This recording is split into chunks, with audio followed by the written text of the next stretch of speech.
Hey guys, what is up? Look at this, a beautiful Iberico pork neck.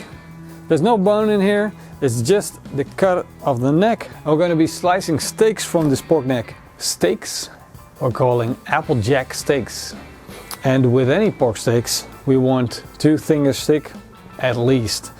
Slice a pork steak and you want to do long strokes. So you don't want to zigzag. Make sure your knife is sharp and you slice it maximum 2 times. This is how you get a nice pork steak. Look at how beautiful it looks. Look at the marbling here. That is beautiful. So we'll slice 4 steaks out of this. I got this recipe idea from Ted Reader, who made apple and jack rabbit. Wow. And I wanted to recreate some of that recipe, of course with my own twist, as many of you guys do as well. So I thought, let's do it with Iberico pork neck. Put these steaks in a bowl and then we'll add our marinade. The base of our marinade consists of apple juice. We'll use 2 cups of apple juice.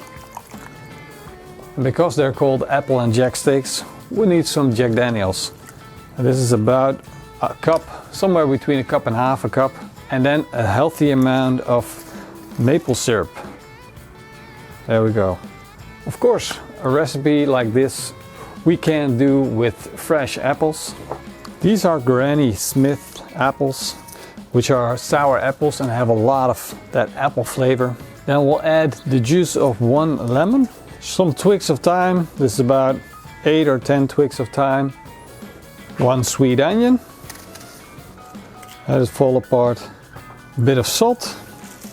And that's around a 1/4 cup of salt. And I like to add some crushed black pepper. Well, as you can see, the fluids don't cover my steak, and we definitely need the fluids to cover the steak, so we're going to transfer it to a Ziploc bag. Mix it all up, squeeze the air out.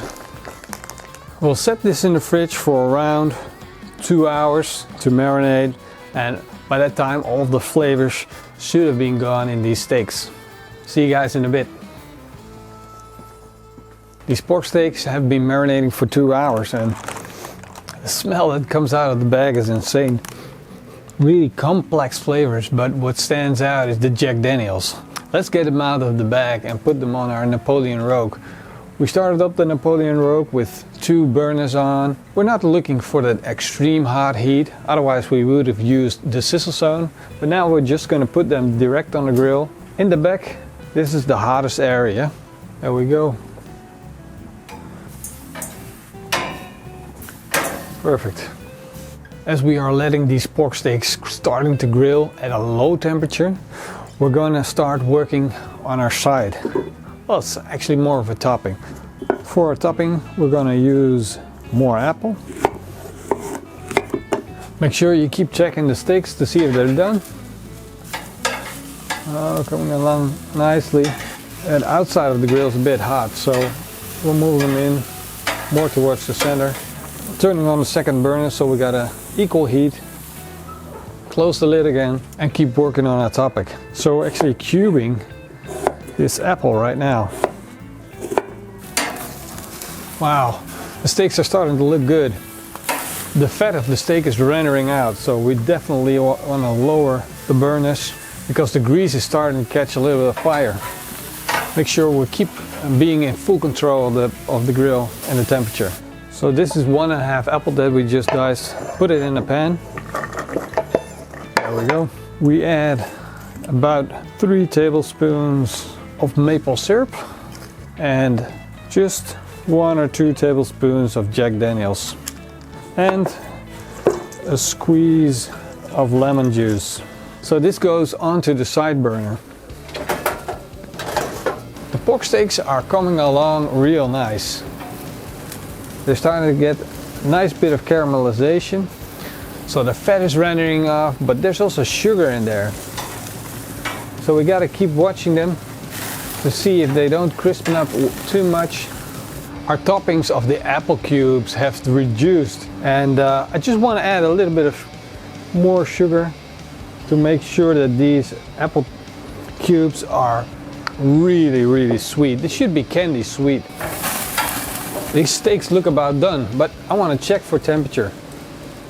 Yeah, that's perfect. 167 degrees Celsius, which is around 153 degrees Fahrenheit. At that temperature, the fat really renders down, and because this is pork neck and there's a lot of fat in there, you can go up to higher temperature, much higher temperatures than you would, for instance, with a loin. Let's get them off and let them rest for around 5 to 10 minutes. There we go.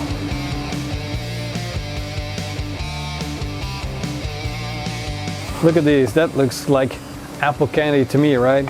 So let's let them cool down, because with that amount of sugar, putting this in your mouth, you will definitely burn. Before the sugar becomes absolutely rock hard, we'll put the apple on top of our pork. You know, this is gonna be a feast. And you know who loves this? My kids. They love the sweet, appley pork flavor. Oh yeah, that looks good. If you're not following me on Instagram yet, you should follow me and just go for @pitmasterx. You will know as the first person which recipes are coming up. Apple and Jack pork steak, guys. Give them a try. See you guys next time. Cheers.